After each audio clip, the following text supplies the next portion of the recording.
History books में कई सारी डेट्स लिखी होती है, कभी कुछ तो कभी कुछ। हम अक्सर उन्हें पढ़कर भूल जाते हैं, बट रियल लाइफ में उसका निशान कितना गहरा हो सकता है, यहाँ सोचा है कभी? वैसे ही 13 अप्रैल 1919 के आगे मोटे मोटे अक्षरों में लिखा है जलियांवाला बाग। ट्रेजेडी स्कूल में भी कई बार पढ़ी होगी, टीचर के मुंह से सुनी भी होगी, यहाँ तक कि एग्ज़ाम में ना आ जाए इसलिए याद भी की होगी। लेकिन आज बारी है उसको एक्सपीरियंस करने की, लाइव आंखों से देखने की। Sardar Udham on Amazon prime एक ऐसी फिल्म है जो किसी भी एंगल से नॉर्मल तो बिल्कुल भी नहीं है।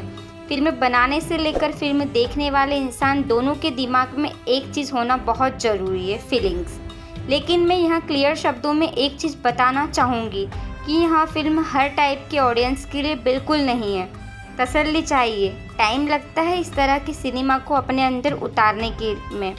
यहाँ झटपट फटाफट एंटरटेनमेंट नहीं मिलेगा, प्लस वायलेंस इन खून खराबा नेक्स्ट लेवल का है।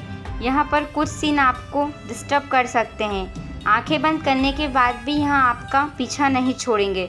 तो सोच समझकर फिल्म देखने का फैसला करना। कहानी एक टीनेज लड़के की है जो कुछ भी ज़्यादा सोचे समझे अपनी ज़िंदगी में आगे बढ़ रहा है। साथ में एक दोस्त है जिसके साथ फ्यूचर बनाने के बड़े बड़े सपने भी दिमाग में चल रहे हैं। लेकिन एक शब्द है जिसके लिए उसके दिमाग में या उसके ज़िंदगी में कोई जगह नहीं है, वहाँ है गुलामी। अंग्रेज़ों की गुलामी, किसी और की शर्तों के साथ सांस लेना जो पता नहीं कब ख़त्म हो जाए, कब टूट जाए। इस चीज़ को बदलने की आप उसके दिमाग में चल चुकी है और वहाँ आग धमाके में कन्वर्ट हुई है।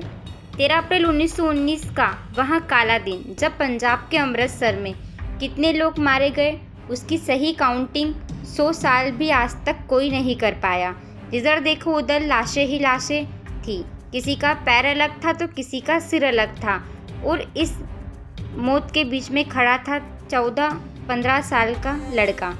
उस दिन जन्म होता है सरदार उधम सिंह, वह बंदा जो हिंदुस्तान का बदला लेने के लिए सीधे अंग्रेज़ों की ज़मीन लंदन में कदम रखता है और दिन की रोशनी में पुलिस की आंखों के सामने उस बड़े ऑफिसर को गोलियों से भून देता है जिसने जलियांवाला बाग में हजारों बेगुनाहों को सिर्फ अपने शौक के लिए मरवा दिया। लेकिन यह फिल्म खत्म नहीं, शुरू होती है। शेर सिंह आखिर सरदार उधम सिंह बना तो कैसे बना? सालों की मेहनत उस नाकामी के बदलों को पूरा करने में, जिसने सोए हुए हिंदुस्तान के अंदर आज़ादी का सपना जगा दिया। स्टेप बाय स्टेप कहानी की शक्ल में हमारे सामने रखी जाती है। फिल्म का एक दूसरा पार्ट है जहां पर सरदार उधम सिंह और भगत सिंह के रिश्ते के बारे में बताया जाता है और दोनों ने जो फ्यूचर में किया उसको करने की हिम्मत और क्यों किया, इन सवालों के जवाब में मिलते हैं।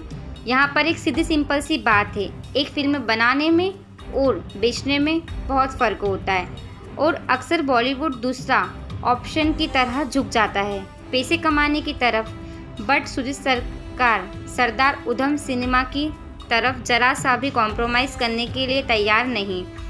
क्लाइमैक्स का एक सीन है जो पूरे 20-25 मिनट तक चलता है विदाउट एनी पोज। वह चीज़ 2 मिनट में बोलकर भी बताई जा सकती है, पर डायरेक्टर यहाँ पर उसका एक मूवमेंट ऑडियंस के सामने रखना चाहते हैं, बिकॉज वह चाहते हैं कि आप उस चीज़ को जीने में लग जाओ, सिर्फ देखो नहीं।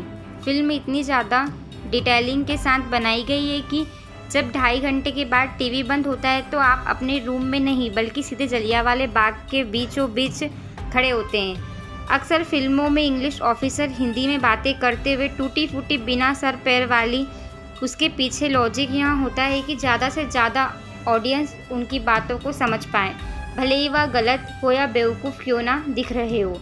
लेकिन सुजीत सरकार ने कोई कॉम्प्रोमाइज़ नहीं किया। लंदन वाला पार्ट एकदम जेन्युइन है, प्रॉपर इंग्लिश कन्वर्सेशन डाली गई है। भले ही लोगों को समझने में दिक्कत होगी लेकिन वहाँ एक्सपीरियंस रियल होगा, बनावटी नहीं। साथ ही दोस्त आपको बता दें कि पहले इन फिल्मों में इमरान खान को कैस्ट करने की प्लानिंग थी लेकिन वह हो नहीं पाया। लेकिन वास्तविकता देखें तो इमरान साहब आप जहाँ भी होंगे उनके चेहरे पर विक्की कौशल को देखकर एक बड़ी सी स्माइल ज़रूर होगी। विक्की कौशल ने इस मूवी में रियल मायने में प्रूफ कर दिया है कि हीरो बनने में और एक्टिंग करने में क्या फ़र्क होता है। आज से पहले जिन्होंने सरदार उधम को नहीं देखा उनके लिए विकी का चेहरा ही सरदार उधम बन जाएगा। विकी कौशल यहाँ पर कैरेक्टर प्ले नहीं कर रहे हैं, कैरेक्टर को जिंदा कर रहे हैं। यहाँ फिल्म देखने के बाद यहाँ बात समझ में आती है, अब तक हम जिसे एक्टिंग कहते थे वह सिर्फ एक नाटक था। अगर हम बात करें स्क्रिप्ट की तो वह लिखी गई है एकदम इंटेलिजेंट तरीके से, बिना कोई टाइम वेस्ट किए। द स्क्रीन पर धड़ाधड़ डायलॉग पर डायलॉग आते हैं। नेगेटिव साइड्स इंग्लिश ऑफिसर के डायलॉग भी उन लोगों से नफरत करने पर मजबूर कर देंगे। एक एक शब्दों को बहुत सोच समझकर लिखा गया है। वहीं साथ में सेट इतना बारीकी से डिज़ाइन किया गया है जो कि पास्ट से प्रेजेंट में खींचकर लाने वाला है। मिशन इम्पॉसिबल भी सक्सेसफुल हो जाता है। इस फिल्म में 3-4 स्टोरी एक साथ चलती है, लेकिन फिर भी कोई कन्फ्यूज़न नहीं होता है। हर एक सीन को इंट्रोड्यूस किया जाता है।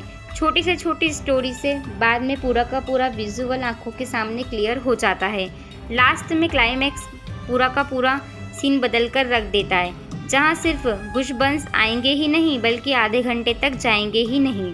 कम शब्दों में कहा जाए तो सरदार उधम सिंह इंडिया की one of the most complete without any गलती मूवी है।